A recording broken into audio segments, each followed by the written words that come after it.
بسم اللہ الرحمن الرحیم۔ اگر کسی شخص نے نماز پڑھی، چلیں ہم بطور مثال کہتے ہیں عشاء کی اس نے نماز پڑھی، عشاء کے اس نے 4 فرائض پڑھے اور ان فرائض میں کوئی ایسی غلطی ہو گئی تھی جس پر سجدہ سہو لازم آتا تھا، لیکن اسے یاد نہیں رہا اور اس نے سجدہ سہو نہیں کیا اور اس نے وہ فرائض پورے کر لیے۔ اب جب سجدہ سہو اس نے نہیں کیا نا اور سلام پھیر لیا،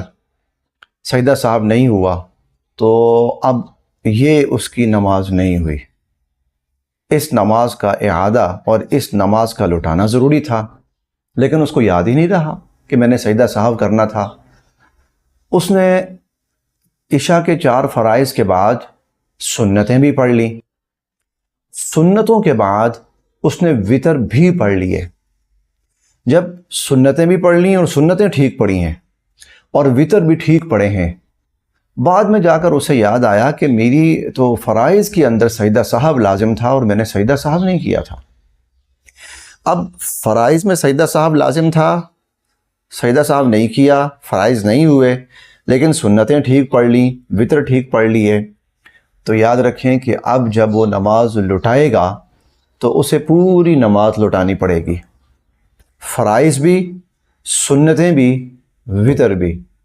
اسے یہ سارا لٹانا پڑے گا۔ اس کی وجہ یہ ہے کہ جو عشاء کی سنتیں ہیں یا عشاء کے جو وتر ہیں یا عشاء کے فرائض کے تابع ہیں، یعنی پہلے فرائض ہوں گے تو اس کے بعد سنتیں پڑھنی ہیں، اس کے بعد پھر وتر پڑھنے ہیں۔ سنتیں اور وتر عشاء کے فرائض سے پہلے نہیں پڑھے جا سکتے، اگر پہلے پڑھے جائیں تو اس صورت کے اندر وہ سنتیں اور وتر ادا ہی نہیں ہوں گے۔ لہذا اب جب یہ شخص قضا کرے گا تو پہلے فرائض قضا کرے گا، اس کے بعد سنتیں قضا کرے گا اور اس کے بعد وتر قضا کرے گا۔ اسی طرح بقیہ نمازوں میں بھی سمجھ لیجئے، کسی اور نماز کے اندر اگر فرائض کے اندر کوئی کمی کوتاہی رہ گئی تھی، فرائض نہیں ہوئے تھے اور بعد میں اس نے سنتیں پڑھ لی،